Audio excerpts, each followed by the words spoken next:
Hi, I'm Dan Cortopassi. Today I'm reviewing an HO scale 50-foot insulated boxcar from Moloco.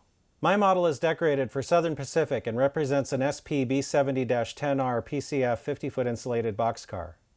The factory direct price for these cars is $62.99. I purchased my car for the same price from modeltrainstuff.com in September 2022. We'll start the model at 100 possible points. The car comes in a cardboard box with a clear plastic window on top. Inside, a two-piece plastic cradle protects the model. A layer of flexible plastic film helps to protect against scratches. This is a good box that should protect the model for storage and transport.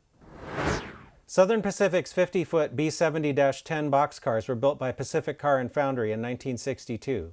They were insulated and had 10-foot Youngstown plug doors and Hyrda-Cushion underframes. SP rebuilt many of these cars in the 1970s and reclassified them as B70-10R. My model has an April 1979 date stencil. I was not able to find any photos of this particular car, but I did find a number of photos of other cars in the same class. As far as I can tell, the model is spot on. The newest photo I found of one of these cars was from 2003, so at least some of them were in existence until then. These cars would be appropriate for model railroads set between the late 1970s and the early 2000s. The paint on the car is opaque and thin enough to allow the excellent rivet and panel detail to show through. The lettering is crisp and the small stencils are legible with magnification. The LD logo on the side is nicely rendered, indicating that this car had bulkhead load dividers on the inside. The tack boards appear to be separately applied parts, as are the rods and the plug doors.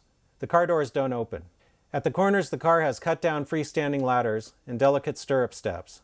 These look a little fragile, so I'd recommend handling the model carefully. On the ends, the car has more freestanding ladders, uncoupling levers, see-through photo-etched crossover platforms, and flexible rubber air hoses. The hoses are nice because they won't break if they get bumped. The brake wheel on the B end is nicely done. On top, the car has roofwalk supports. The shortened side ladders and leftover roofwalk supports are typical of many boxcars that had their roofwalks removed. Underneath, the car has excellent brake system detail with very delicate rods and simulated plumbing.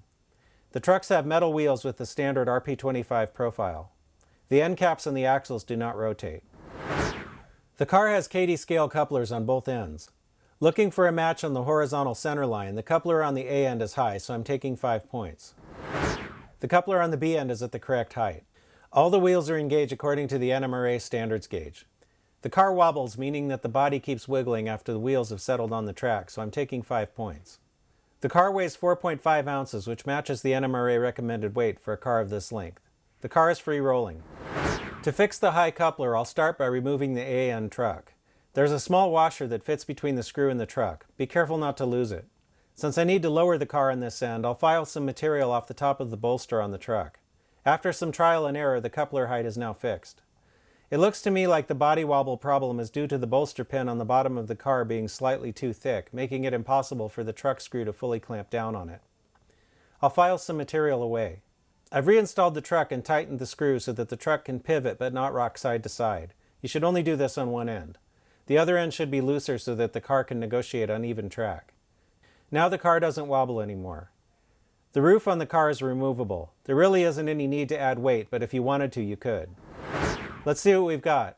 The car had one high coupler and it wobbled, so I took 10 points in the standards and operation category. That leaves us with 90 out of 100 possible points, which would be an A- on a report card. This is a highly detailed and accurate model that looks really good. It's a welcome addition to my fleet of accurate SP boxcars. I'm giving it a green signal. I think Moloco did a really nice job on this car. If you're looking for some modern era HO scale Southern Pacific boxcars for your layout, then I think you might like it. If you like this video, then please like and subscribe. Stay tuned and thanks for watching.